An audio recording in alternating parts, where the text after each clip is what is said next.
that's kind of stupid. What it is us as people, human beings, working together. It's not our mind, right, or some abstract notion of consciousness. It's us, real people with real hands doing stuff. And so that's why sometimes another word for Marxist thought is called dialectical materialism. Because for Feuerbach, there's only matter. So sometimes dialectical materialism today still is a synonym for communism. That is the notions of Marx. History is moving forward, but it's moving forward with real people. To something kind of like Hegel's absolute, except that would be communism. That's where it's moving towards. We can exacerbate the process. So, that's an oversimplified version that I just gave now. But now I'm going to go back and talk a little bit about these two, because these two are a little bit earlier than Marx. Kierkegaard's a contemporary of Marx. Because these two are going to be very important in the 20th century in terms of their influence. Let's do that. Let's start with Schleiermacher. So Schleiermacher is considered the father of a discipline called hermeneutics. What in the world is hermeneutics? Now, interestingly, Schleiermacher is a Christian minister. So this is of interest to him is what book in particular? Die Bibel. Alright, the Bible.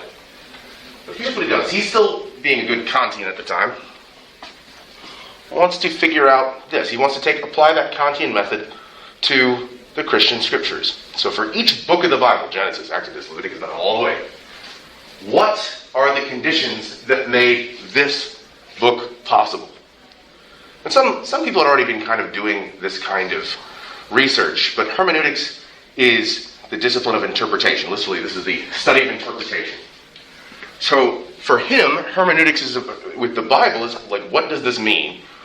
And when he says, what does this mean, he doesn't just mean like, what does this line mean? Like, in the beginning, God created the heavens and the earth. Great. Why did this author write this? To the point where today, unless you're cracking open a cheap one, if you open up a Bible, it probably has stuff before each book that says, who is the author? When was this written? Who was this written to? Why is all that stuff there? Because they're Schleiermacher. Trying to figure out what are the conditions that made this book possible. Why did this get written? I understand what it says. Maybe I do, maybe I don't. That needs to be studied. But why did it get written in the first place? What's that about? How do we interpret this? Some things are pretty straightforward. Sure. Love your enemies. It's kind of hard. What is it? Does he mean love your enemies? Yes. But other things like let him who has understanding comprehend the number of the beast, for it is man's number. And it is 666. Okay. I don't know what that means. A little less straightforward.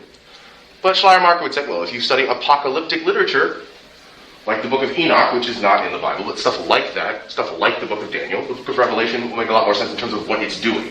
Even the separation of into genres. Okay, these kinds of books are apocalyptic, these books are narrative, these books are poetic, all that stuff, hermeneutics. Now for Schleiermacher, this discipline is relegated to biblical and scriptural interpretation. For Schleiermacher. But hermeneutics, and that discipline, is something that still gets used today. Like in literary criticism, when you're talking about why did the author write this book? Like, why did Mary Shelley write Frankenstein? What brought it up? That's hermeneutics. What does this stuff mean? When you're doing that kind of stuff, it need not be relegated to text. It also can refer to things that are texts that are not literary. How do we interpret this movie, this television episode? What's going on here? What do these camera angles in WandaVision mean? Hermeneutics. Same discipline. Okay, the study of interpretation. And there are different hermeneutical methods, which I won't go into here. I just want to say that Schleiermacher founds hermeneutics as a kind of Kantian application. What made this possible? Sure, the pen and the paper, or whatever it is, the tablet, and the stylus, whatever it may be. Not just what made it possible there, sure, but what's the context? And so for Schleiermacher too, always when you're looking at the interpretation of something, context matters. You don't just take, and that's part of looking at where things came from, what language was this written in, all that kind of stuff. all contextualization is a part of hermeneutics as well. So, like for example, I saw a coffee mug once, and anybody seen like a coffee mug that has like a biblical scripture on it? Okay, probably in like cursive. And I remember seeing one once that said, "If you will but bow before me, all these things I will give to you." And it had, nice, cursive, and it said Matthew such and such. Oh, that's cute. Who's speaking in that passage? Jesus? No. But it sure sounds like it. If you will just bow before me, all these things will be given unto you. Oh, that sounds great. It's Satan. But see, taken out of context, it kind of sounds legit, like it should work, right? But no, it's Satan talking. Is that what you want in your coffee mug? Maybe. Okay, but see, completely divorcing things from their context, not knowing what's going on, you can really, it sounds like it should be Jesus talking. But that's exactly what happens when you take, biblical verses out of context. They're emptied and devoid of their meaning without being within the text that they're in. You can't just scoop them out. And often things get misused that way. Even Schleiermacher would say it. I think we've seen that happen. So you really want to understand stuff like the Bible? You're probably going to have to pick up Hebrew and Greek. Otherwise, you're already reading an interpretation in a translation. Not that translations are inaccurate. That's something that gets said sometimes, that, people are translating the translation. It's not so much that. It's that when someone translates something from one language to another, you know this if you've ever studied a foreign language and gotten past the, "Hello, and do you play tennis" phase? You know what I'm talking about, the early stages, you're in round 1 of Duolingo. "Hello, do you study in the city?" That kind of stuff. Once you get past that, you know that when you're translating stuff, you have choices of what you can do. Well, that's happened since people have been translating things. Whether it be Jerome translating the Bible into Latin, or the people under King James turning the Bible into the King James Bible, which is an English translation. I think I've met people who thought that Jesus spoke King James English. No. All right, if the King James Bible that's the only right one, then what happens when you don't speak English? It might be the authorized English version, but English is not the only language on the planet. All those are hermeneutical choices. Well, this translation says this, but this translation says this. Why the difference? Hermeneutics. That's all that Schleiermacher wants us to know. Yeah, I'll leave Schleiermacher at that. Let's also get then to Soren Kierkegaard, another 19th century Christian thinker. But I say Christian thinker, hugely critical of the church and European Christianity. Kierkegaard, why? Well, he says this. Christianity, he says, even just look at the life of Jesus. Christianity, Christ was executed for going against society. For going out against norms, doing things that we're not expecting. He was radical. He's like, we don't really talk about Jesus being that way or being radical. I mean, he's flipping tables. He's not going, yes, he's meek and mild and does those things too, and he's an advocate of peace, but he's also aggressive when he needs to be. And he also has some very clever insults. He's not just a nice guy. You brood of vipers. You whitewash tombs, you really pretty gravestones. They look like a beautiful graveyard. Jesus has some insults. But when we talk about Jesus, we don't see him really as that radical. And also us today. He says, how do you become a Christian in Europe? You're born in Europe. That's not right. Christianity is something that's a matter of becoming, but here now we just kind of yawn. Well, you've been born. Welcome to Christianity. We're going to baptize you, and so now you're a Christian. Kierkegaard says, I'm not a Christian because I was just born in Denmark, or born in England, or born in France, or born wherever, just being a European, or an American, or a Westerner, if you want to look at it that way. That's not enough, but that's what we've kind of reduced Christianity into a cultural attitude. And it ought not be the case. Because Christianity is tough, but we treat it like it's easy. And we don't realize our own dialectical tension as human beings. God made us, according to Kierkegaard, we are finite and infinite. Soul and body. Okay? All together. We are a dialectic.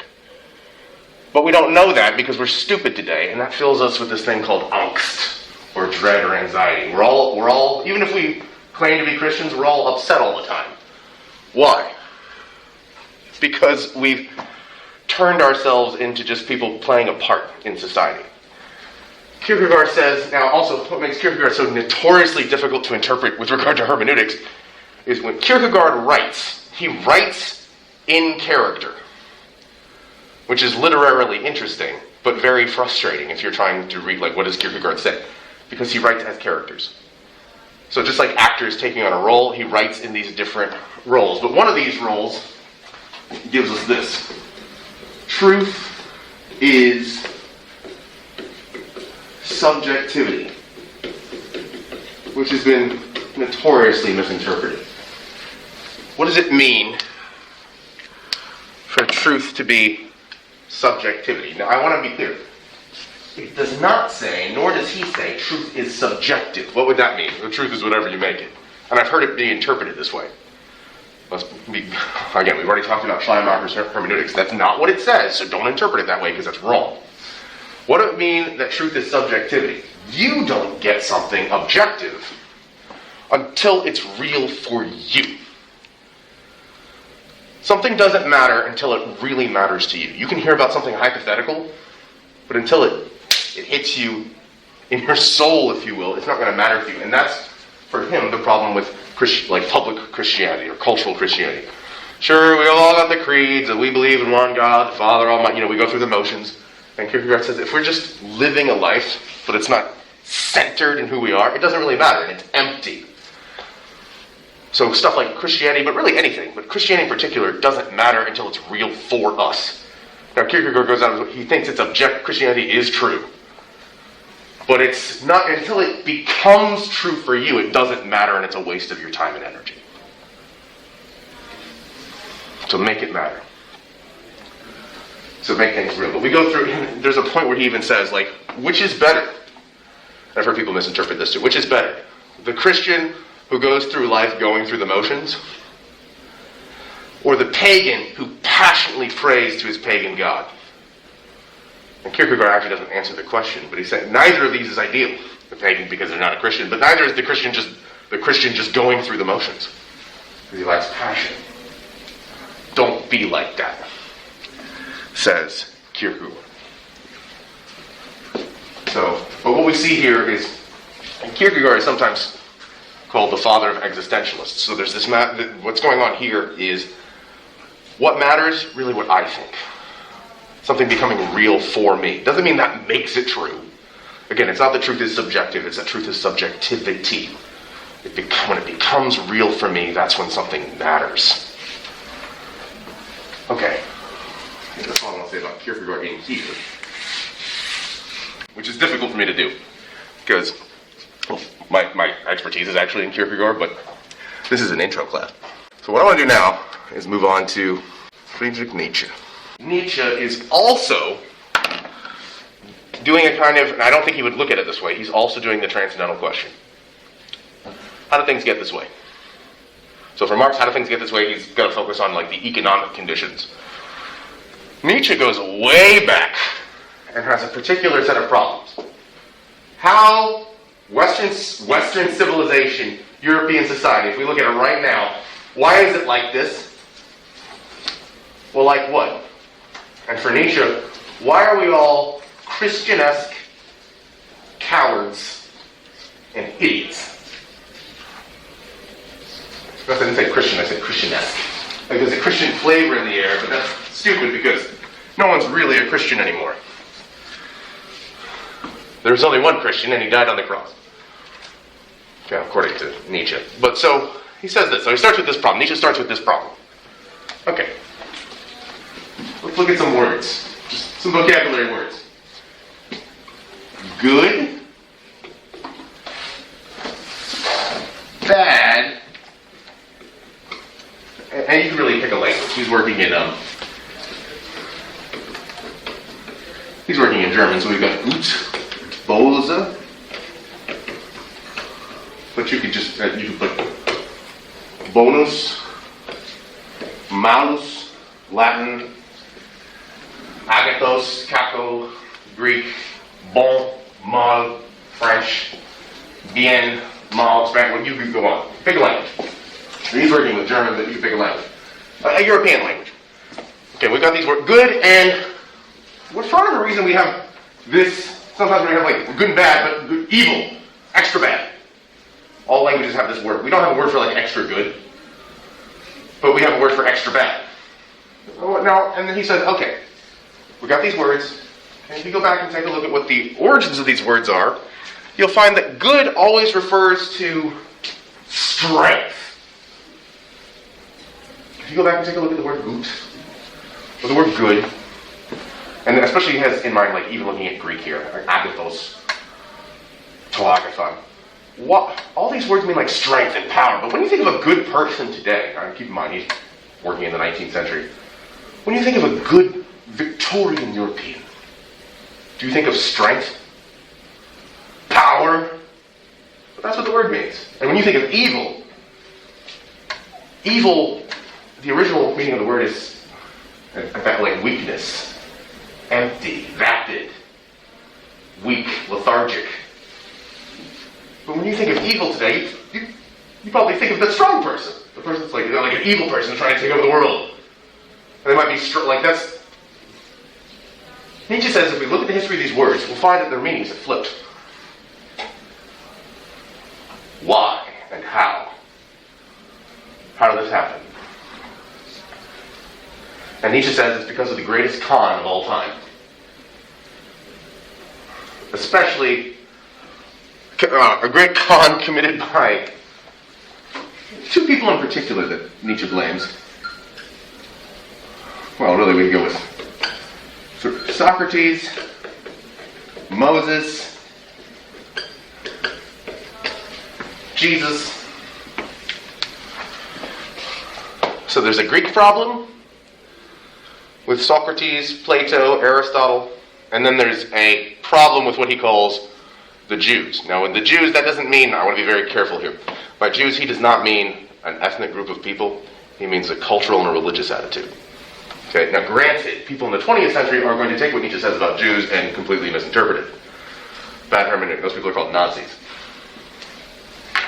Okay, but we can make a distinction. I still think that Nietzsche's anti-Semitic, but he's not doing the exact same thing. So what does he say? So, first of all, the Greek problem. Socrates. In the ancient Greek world, you look at statues. What's considered good is power and beauty. Look at all the Greek gods. They're all the statues of them, they are fit. Okay? Zeus has abs. Abs upon abs.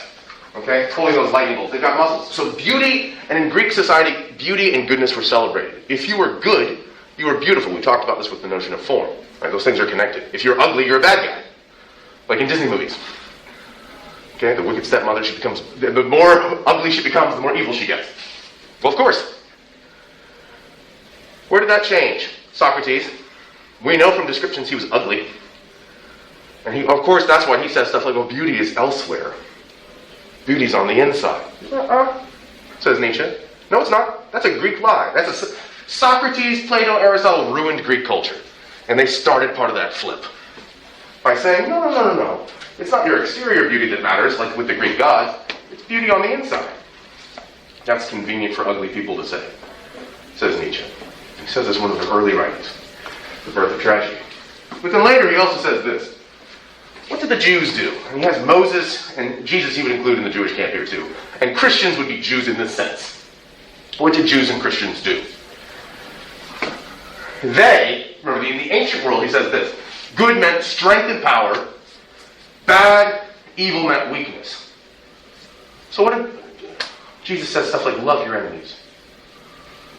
Be weak. Someone hits you on the cheek, let them hit the other cheek. Someone takes your cloak, give them your shirt as well. Why would you do this? Why would you embrace this kind of weakness? Because what you're able to do is through some kind of trickery. What the Jews and Christians did is they switched the notion of strength into a notion of evil. And switched the notion of weakness into a notion of strength. They are weak, but he is strong. Is he though? What did Jesus allow himself to do? Allow himself to be killed? And that's supposed to be the paragon of strength? He just says this is ridiculous. So what's happened over time is the Jews and the Christians flipped these notions over time to the point where now weakness is to be celebrated. And strength is to be denigrated. And therefore, he says, Christianity is obsessed with being anti-life. Don't live. Here's a list of things that you shouldn't do. Don't do this, don't do that, don't do this, don't do that. And a set of limitations, according to Nietzsche. To the point where we are filled with what he calls, he uses a French term, looks like ressentiment, ressentiment. And this means we're frustrated because we're all playing along, where we go, yep, we're all Christians, there's all these things we're not supposed to do, but we really want to do them. We want to steal. We like coveting. We like thinking about other people's stuff and wanting it for ourselves. We like lusting. We like hating. And all those things are actually good. But we've been told they're not good by the Jews and the Christians. And also, if you have those kinds of thoughts, or you do those kinds of things, you'll go to hell. So there's this cosmic punishment reinforcing it. Here's the thing, though. Immanuel Kant, that whole thing that he did, how are synthetic a priori judgments possible, the separation between the noumenal and the phenomenal? He didn't intend to, maybe, but on accident, he just ended up proving something. Proving what? Nietzsche says this, Gott ist tot.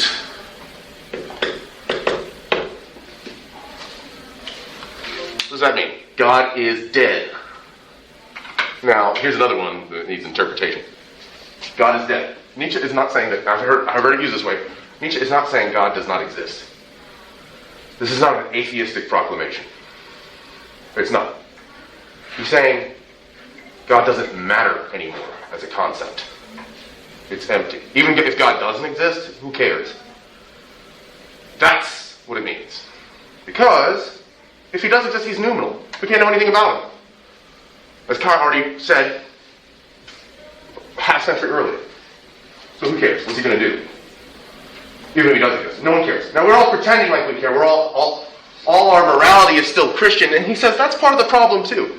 Even people that are secular atheists, what does their morality look like? Well, don't murder, don't steal, don't covet.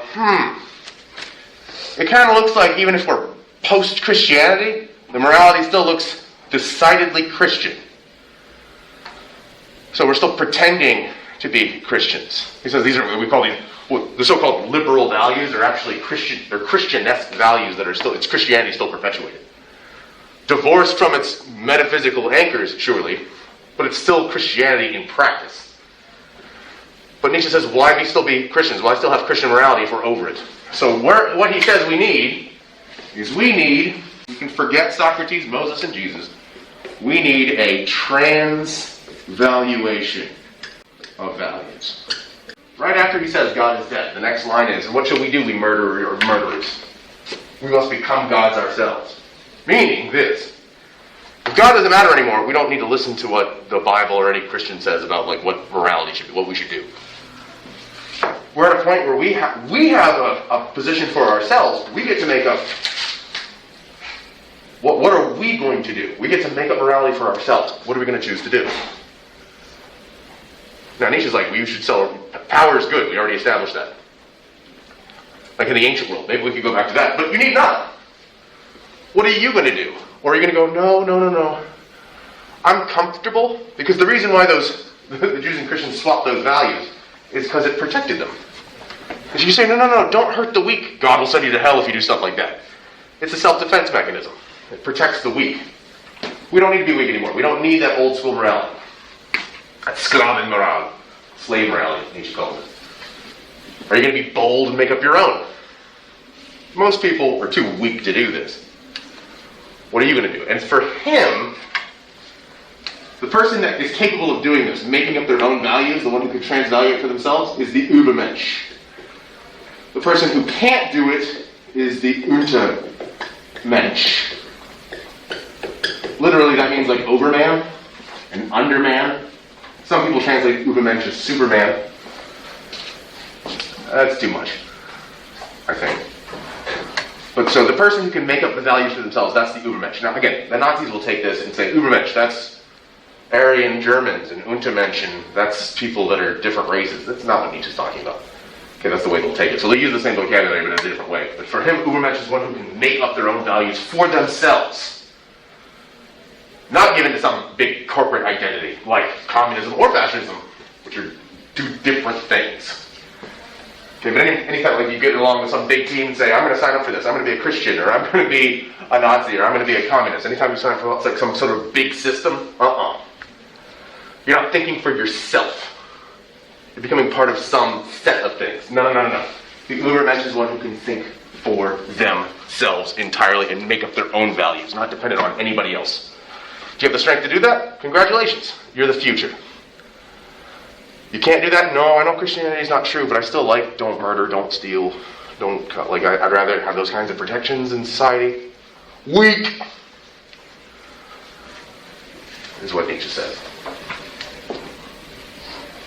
Now, Nietzsche's one of those, Kierkegaard's like this too, where in order to understand what he's getting at, you have to read like all of his books. Plato's like this too. It's hard to find this all in one spot where he just comes out and says this, because he says it all over the place. So, that's it. I think that's why Nietzsche gets so misinterpreted. It's because people have to actually sit down and read a bunch of them for him to make sense. Otherwise, he just sounds like he's angry. Because he is. So Nietzsche dies in 1900, on the cusp of the 20th century. That brings us to Sigmund Freud. And Freud is really continuing what a lot of these people are doing. But he's also going to cast a significant shadow over the 20th century as well. In what way? Well, for him, he wants to start with this. Also, the transcendental question. What are the conditions that make this possible? What's the this here? The this in this case is, and he started out as a kind of medical doctor, and he's going to get into what's called psychoanalysis. If you study psychology, Freud is not well liked today, but he was at least getting at this problem. Why are we all so messed up? Have you met human beings? They are messed up. Some people more than others. And for Freud, it's always someone else. Right? But why are we like this? Collectively, why do we all have such... Like when we zoom in on somebody, if we peer into anyone's private life, we'll find that we all have very peculiar habits. We all have very peculiar thoughts. Why? What made this possible? What are the conditions that make this possible for us to be the way that we are? The very peculiar people that we are. And what he gets at is this. A lot of these thinkers here were correct in that, like Descartes, I am a thinking thing. We are. Okay? And Feuerbach, we're material beings. Okay? We have a dialectical engagement with stuff around us that changes us. However, they put a little too much overemphasis on consciousness. Like we're aware of everything all the time. There are ways in which we're aware that we're not aware of. The subconscious or the unconscious. Those are distinct things. But we can be aware without being aware. And this is something that develops as we get older. So he has a theory of development in terms of how our consciousness develops.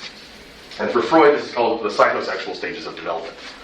Oral, anal, phallic, latent. And this is how he uses German, the Das Ich, the I.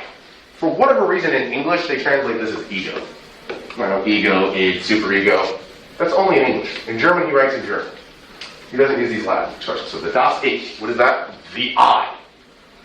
The word for, like, singular I. First person, singular pronoun. I.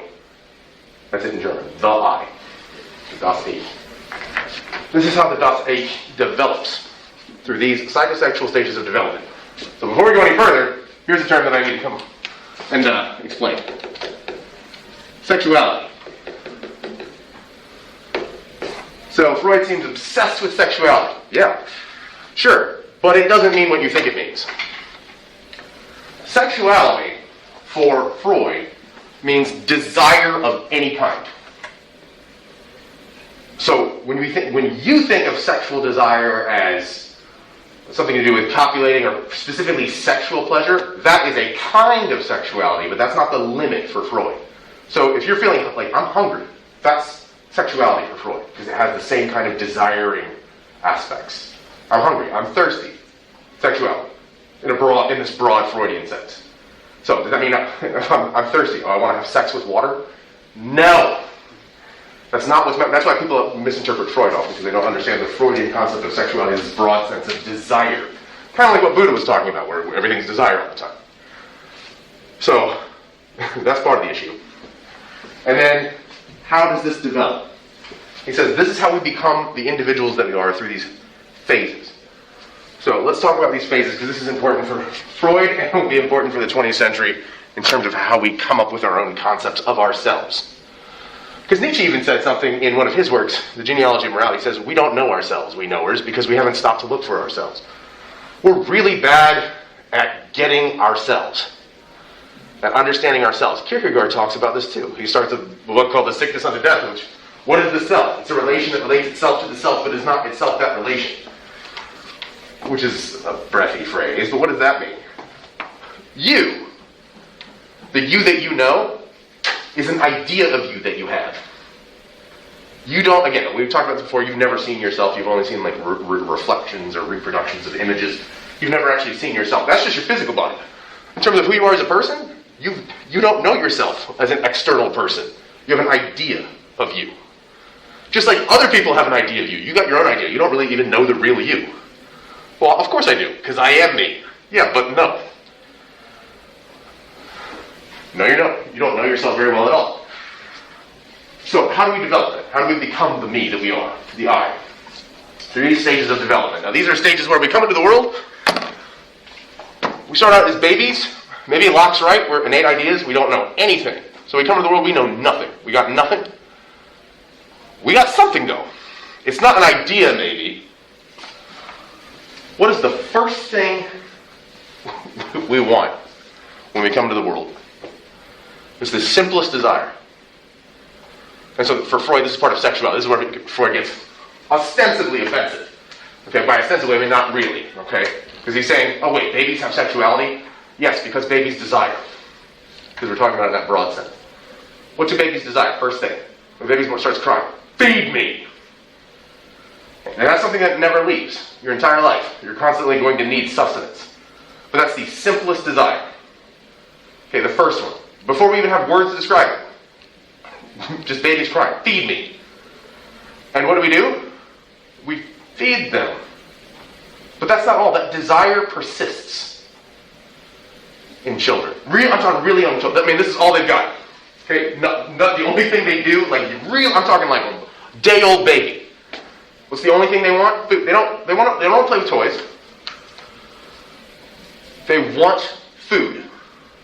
And we'll give it to them. Now also we do this, we think about this too, the oral phase. They're easily placated by oral stimulation. What I mean by this too is, if you want a baby to shut up and it's not feeding time, what do? Pacify. What is it? It is a fake nipple that we shove into a child's mouth to get them to shut up. Why does it work? Because that's their primal. Even if they're not hungry, hey, boop. Thank goodness. And so we're faking the sensation of sustenance to get them to be quiet. Right? So this is the first kind of enforcement. We sort of synthetically satisfy the desire because they're not getting food. And if you ever see a baby take a pacifier and they're like confused by it, suckling on it. But we even see that behavior at other times. You might see a child, like a young child, when they're in their sleep, they don't have a pacifier in their mouth, their mouth will start making suckling motions. Have you ever seen that? Even young animals will do that too. They're like a puppy or a kitten, they'll do the same kind of thing. What? Oral desire. That's the first thing they come into the world with, is that kind of desire, which never leaves you. You get that your whole life. You might be hungry right now. stuff goes in this way. Okay, into your food bowl. That's the first thing that we come with. Then here's the next thing that happens. That's phase number 1. Phase number 2, the anal phase. The next thing we do with children, and this is all Freud means, because I think people see these names and go, ooh, these sound dirty. Anal phase. What does this mean? What's the next thing that we have, like the next milestone for children that we want them to do? All right, maybe they're walking now. Potty training. That's it. Potty training. What do we want them to do? Go in the potty. Right? Not in your pants, not in your diaper, and definitely not now. But here's some things that start to happen here. This is what's different. Oral phase is sort of, okay, we're just going to give you food. Here, there's new levels of enforcement that develop. Where we want some things. 1, you're going to get this together. So children have initially no control over these biological functions. They just go. They don't care. Right? But then, when they get to a certain age, you start to make them care. You do this not in your pants, in the bathroom. That's where we do this. And this notion of privacy develops here too. So to the point where if a child says really loudly, and you might have seen this, I need to go potty. What's the parent's reaction? Shh. Why? There. And children will walk around completely naked. Right? I need to go. There's no sense of privacy yet. What we start to do here is we say, this is stuff that goes in the bathroom, over there, away, in a different place. And what Freud's going to tell us is when this stuff gets disrupted, like let's say you're not fed enough. If your parents beat you because you were being private enough, this stuff sticks with you and will mess with your psyche or your mind as you get older. Okay? When these things get thrown off.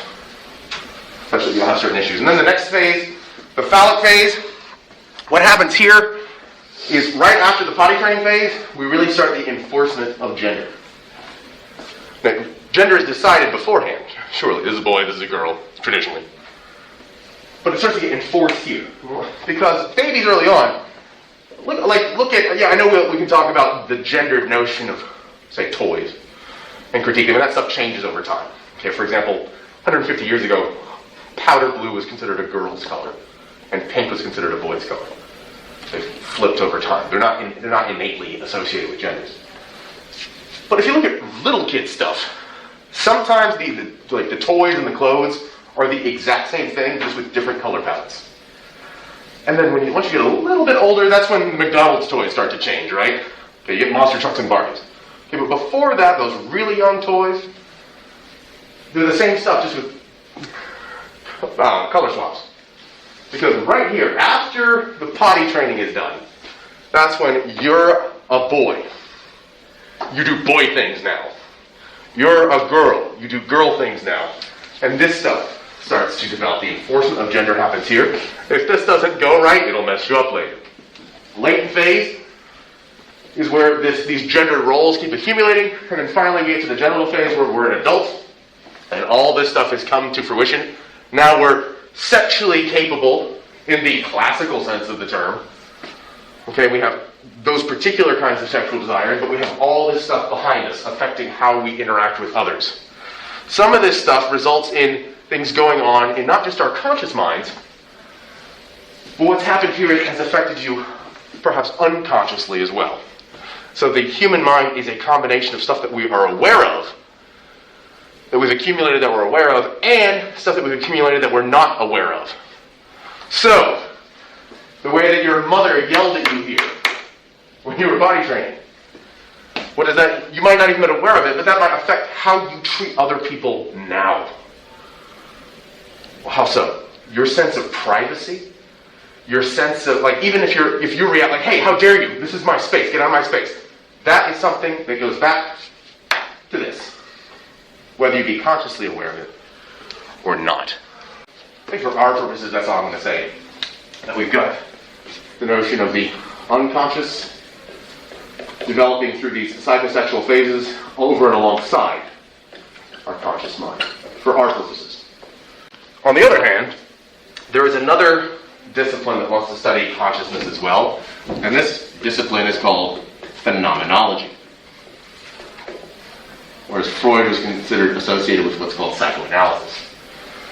And really the first phenomenologist is Edmund Husserl.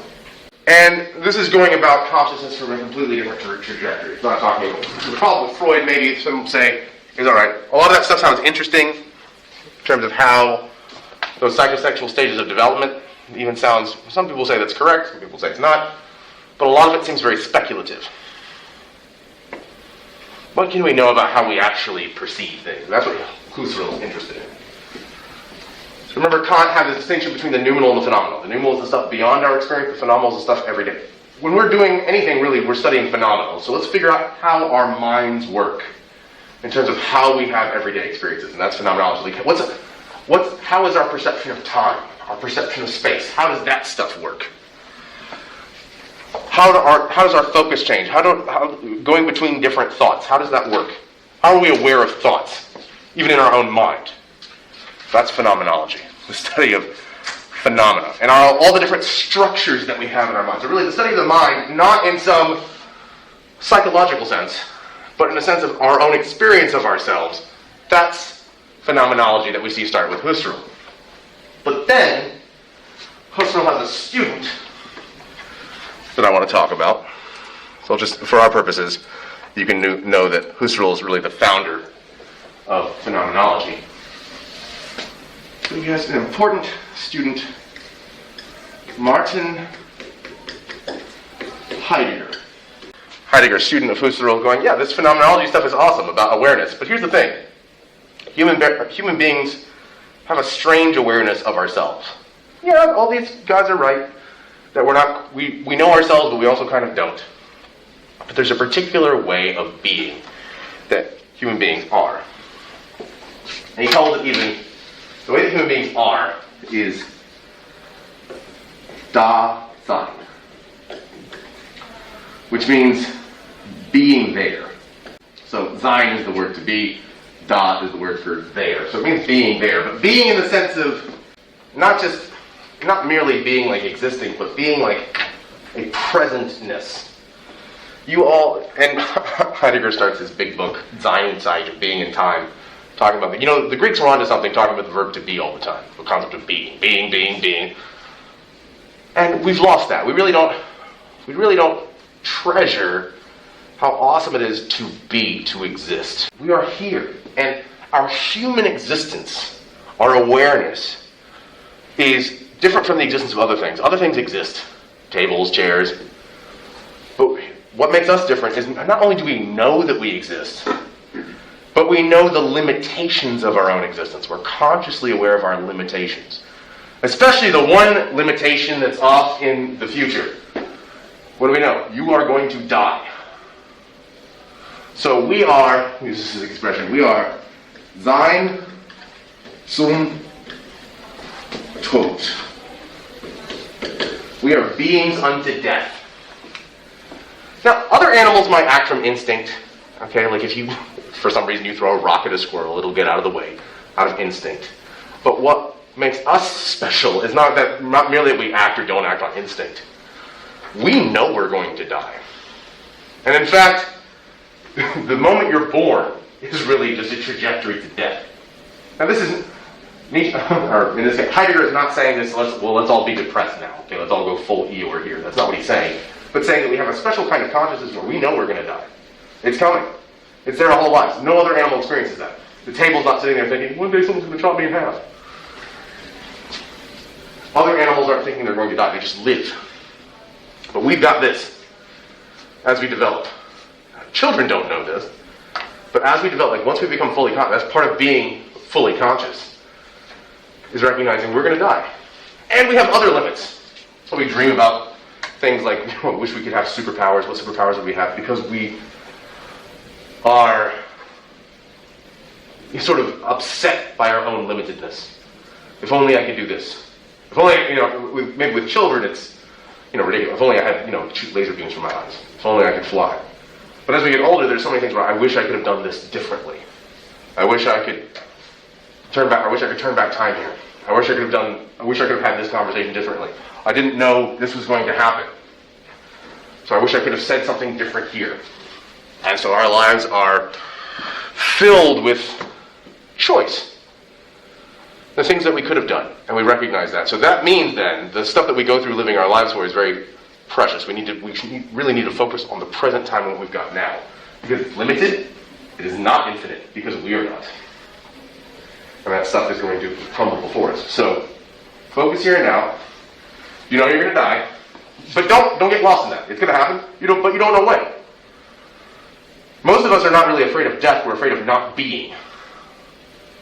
Not because of what happens afterwards.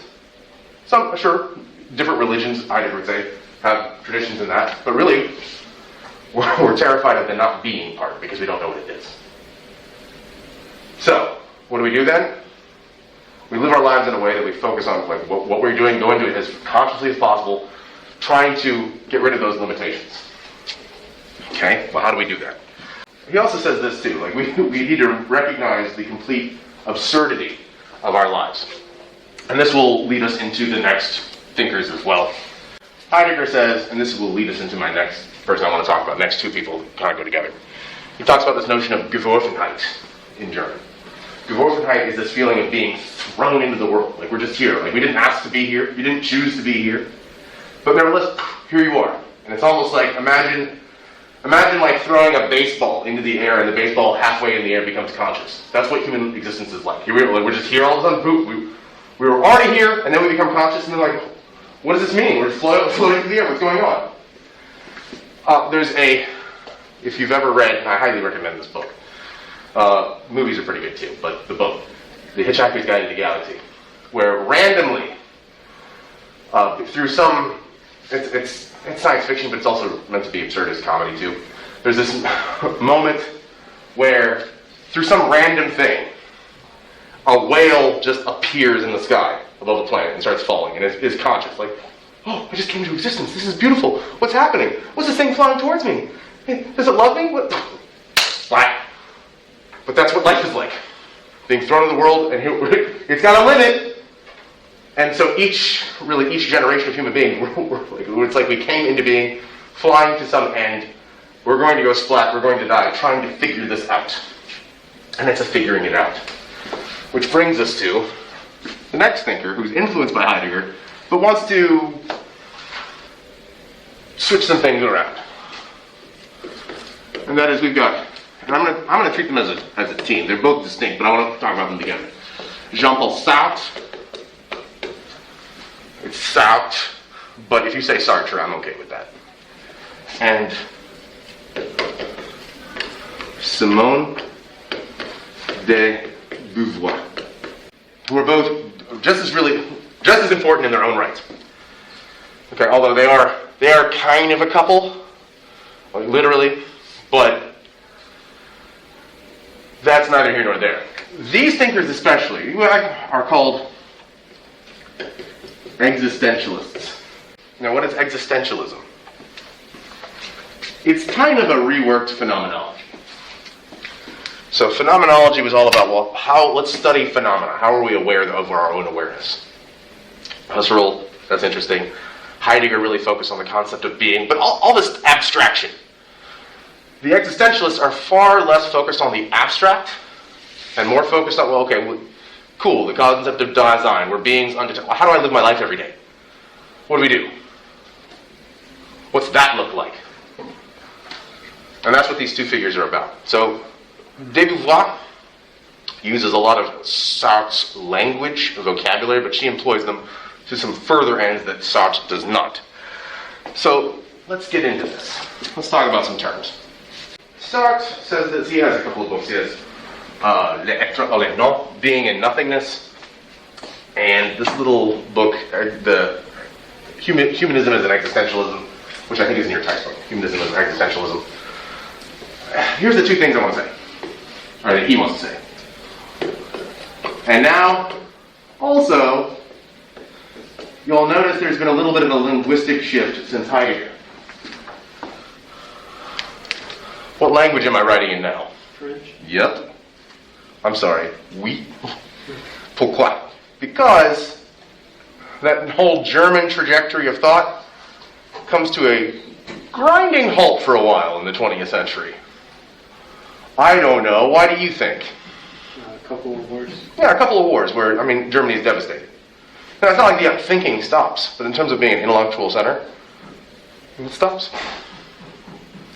But the French are continuing a lot of that tradition and that trajectory. So what we see in Sartre is a continuation of a lot of Heideggerian and Husserlian ideas, as well as Freud and some others. You'll see Freud continue in Lacan and others.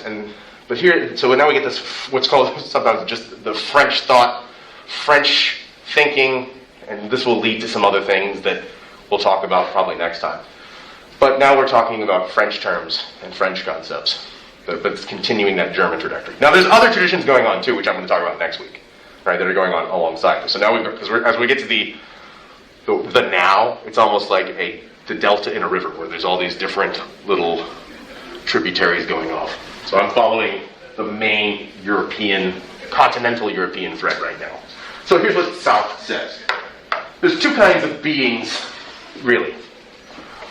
En soi and pour soi. What does that mean? En soi means in itself. Pour soi, for itself. That's it. Well, in terms of simple terms, there's only these two kinds of beings. What does that mean? In itself. Something is in itself if it just is. The chair, it just is. The lectern just is. My cup just is. The lights just are. Are they conscious? No. Are they acting with any kind of agency? No. Pour soi, for itself. You and you and you and you and you. You are pour soi. You have agency, you act for yourself. That doesn't mean you only act for yourself. But you have your own ideas, your own thoughts, your own desires.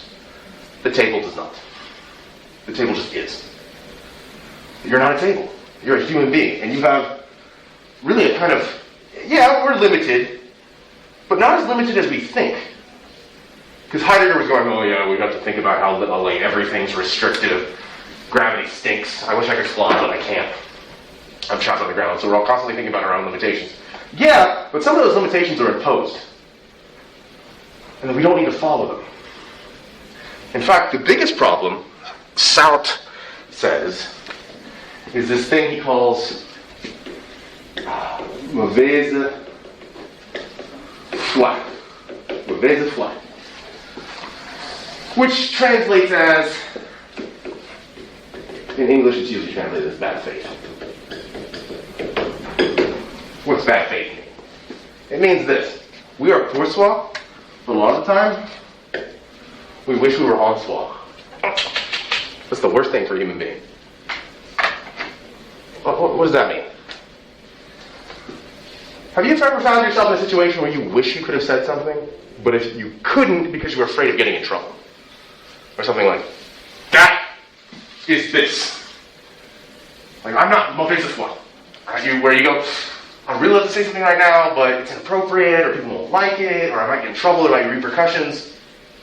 So you stopped yourself from being yourself because you'd rather just kind of sit there. Let's want to rock the boat. Here's the thing, though. All that kind of what you just did there is you limited yourself. You're not a table. You're not a chair, but you just acted like one by just sitting there. Sartre says, don't just sit there. You are not a victim of circumstance. Now, that is to say, of course, the things that happen to you shape who you are. Freud's right. Okay, stuff shapes you and affects you. But where you are right now, who's in control? You are. But the problem is, we often act. Let's leave it at that. We know if you've ever had a job, you've had to do this thing where everybody becomes an actor at a job. Everybody. It starts on day, remember your first job interview? That's not you. Think about it. You have a character that you show up in a job interview. Like it's a version of yourself that's not you, and you know it. Right? You show up, you dress differently. You maybe sit a little bit more properly. You talk in certain kinds of ways. You might even use honorifics that you don't normally use. As you say things, you talk in a different tone. You might even code switch the accent that you have. Okay, turning it on or off. But in every job, also there's interview day, but then when you show up to work, you notice if you've ever been in the service industry, and you can't tell because I have a mask on, but you have to put on the smile. Has anyone ever had to do this before? And now I find myself doing this thing where now I have to, especially since when I'm interacting with people, I have to do more with my eyes than I did before. Like, okay, I'm doing more like that because they can't see my face. Because I'll find myself sometimes smiling at people, and then realizing, you idiot, they can't see that. I'm gesturing more with my hands. I find myself doing that more. But in many jobs, you have to become an actor. And there's work you. And then wherever you find yourself to be, there's a version of you. There's school you. There's you that exists around your family. You might not use the same vocabulary around your parents. Oh, some guilty faces there. But you might use different vocabulary around your friends. Then there's you when you're in your car. Or you when you go to church or something like that. You go, where you are, there's different versions of you, and all of them are acts that you put on. But when you do this, when you become that version where you're like, no, I'm not going to be me, I'm going to be this version of me that has these kinds of expectations, you're not really being yourself. You're being a version of you that you think you have to be in this particular context. And the real you, is lost. Because you're that particular version. Well, people expect this of me. And so there ends up being a lack of integrity. When say you're serving, waiting tables, and a customer says something mean, and you go, I'm sorry, I'll see what I can do about that. They ask for something you don't have, and you go, I know, I've done this a couple times. Do you have one in the back? Let me go see it. I just go sit in the back for a while. I know we don't have it, and they're not listening, so I'm just going to, I checked back there, you know what, we're all out of limes. Sorry. We never had it to begin with, I just went back there. I've been in that situation before. When you do that, but you're having to act, you don't really just get to say, listen, I already told you, we don't have any lines. Just be honest. So Sartre has this, he talks about this in Being and Nothingness, where he says, maybe, say you're a waiter in a cafe, and you just go out, you go out there, and you just decide to throw all the plates in the air. Why? Because you feel like it. It's an amazing feeling of freedom. There's a dizziness to that, as Kierkegaard put it. But we need to be able to experience life for ourselves. Right, to really be ourselves. And when we're in these strict roles that we find ourselves in, that restricts our freedom. We should want to have really kind of unlimited freedom. Radical freedom. To not live radically in freedom is in bad faith. So this is existential. Doesn't this sound chaotic then? So what? Says Sartre. Alright, I'm gonna just transition into this and then wrap us up today. Just by saying this, because I want to spend more time. I'm just kind of streamlining things, like I said, because I want to get through two particular things, because we're almost at the end. So like next weekend we're done, right? So where I'm going to go next time is this is where I really want to get here. You notice after centuries, now finally, we've reached a woman philosopher who has a robust canon. Okay, Simone De Beauvoir. So I want to spend some time next time talking about her work. Where what she does is she said, and like I said, she is romantically involved with Sartre, but like he's not my husband. Okay, I don't really because that would be to consign myself to him would be bad faith. So I'm gonna live radically free. So, but she writes a big book, Le Deuxième Sexe, the second sex, where she says all this stuff that Sartre said is true, but when we talk about the notion of being female and being a woman, it comes with a particular extra set of problems. So all that stuff that Sartre said about roles, right? We don't get to be ourselves, we're acting all the time. She says, try being a woman. It's even more acting, extra acting. That's frustrating. And now I think about this too.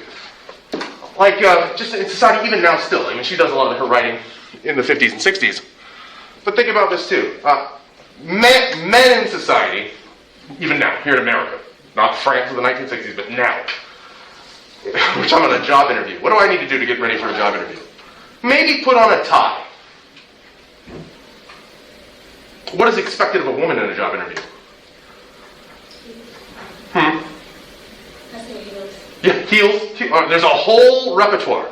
A lot more expectations that are based on appearance alone. And if you know, I know women here, I know I'm sure you've been told this before. At certain times, if you're not wearing makeup, oh, are you tired? Are you? You look tired. Oh, what happened to you? You look. Oh. Because the expectation is there are these things you need to do. Okay, and there are more expectations there. I have a beard, but if a woman has hair on her shins, not much. Oh, I can't believe you did that. You need to shave your leg next time you have a job interview. You've been told those. Why? Because De Beauvoir says the expectations for women are even more ridiculous, and people don't even see it. Like, it just pass right over it. Are ridiculous. So we'll talk more about that next time when we get to some other thinkers of the 20th century, and maybe the 21st next week. Have a good weekend, everybody.